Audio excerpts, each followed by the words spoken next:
addoonka iimaan qalbigiisa lagu quudiyo caafimaadna jirkiisa la geliyo ammaan looga dhigo wadankiisa iyo gurigiisa wuxuu la mid yahay qof adduunka oo dhan hal meel la isugu keenay adduunyada oo dhan hal meel in loogu riday caafimaadka wax ku bedeli kara ama u dhigma ma jiraan qof ayaa wuxuu yiri ammaan ayaa u sugnaatay kan dadkan siiyay meelo qurux badan iyo hanti fara badan qof baa la yaaban maxaa la inoo siin waayay waxa dadkan la siiyay marka ayaa waxa uu jawaabay sheekh culimada kamid ah maxaad u aadi weysay isbitaalada kadibna aad u dhihi weysay allah ayaa mahad iska leh allihii iga badbaadiyay waxa dadkan ku dhacay gala isbitaalada waxaad arki doontaan waxyaabo aad la yaabtaan wuxuu leeyahay sheekh badr al-mashaari waxa ii waramay sheekh abdul aziz as-sadhani wuxuu iiga waramay inuu maalin maalmaha kamid ah booqday isbitaalka baxnaaninta waa isbitaal loogu talagalay dadka qaba naafooyinka koritaanka wuxuu yiri markii aan u galnay gudaha isbitaalka la jirka dhakhtarka intaanan cagaha saarin mid kamid ah bukaanada jeefka waxaan maqalnay mid kamid ah bukaanada oo qaylinaya waliba taahayana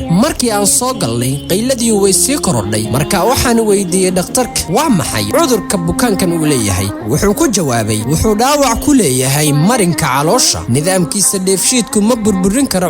cuntada uu cuno waxay ku sii jirtaa calooshiisa isla mar ahaantaana dhaqdhaqaaq ma leh waxaan weydiiyay marka noocee cunto ah ayuu cuni karaa bariis ama hilib ma cuni karaa tusaale ahaan wuxuu ku jawaabay maya ma awoodo xal ayaan u gaarnaa isaga waxaan uga dhignaa sida caano fitamiino leh oo waxaan ku shubnaa dhalada ilmaha oo kale si uu u nuugo oo xitaa xalkani way ku adag tahay inuu dheefshiido waana sababta uu u cabaadayo una qaylinayo waxaan ilaahay uga mahadnaqay nimcadan weyn idinkuna waa inaad ku mahadnaqdaan allah khaliif haarun ar-rashiid amiirkii mu'miniinta mar la weydiiyay haddaad dunida oo dhan haysato laakiin aadan helaynin biyo aad cabto si aad haraadkaaga u bixiso intee ayaad ku bixin lahayd wuxuu ku jawaabay waxaan bixin lahaa kala bar boqortooyadayda waxay ku dhaheen hagaag markii aad cabtay biyihii ina galeen calooshaada waxaad awoodi weysay inaad biyihii iska soo saarto waxaadna heshay qof kugu daaweynaya idanka allah imisaad ku bixin lahayd daawadaas wuxuu yiri waxaan siin lahaa qaybta kale ee boqortooyadayda markaas ayuu khaliifka yiri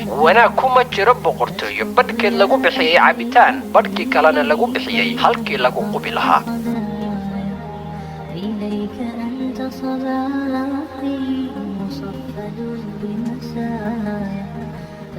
ضياءك إني وقال ضل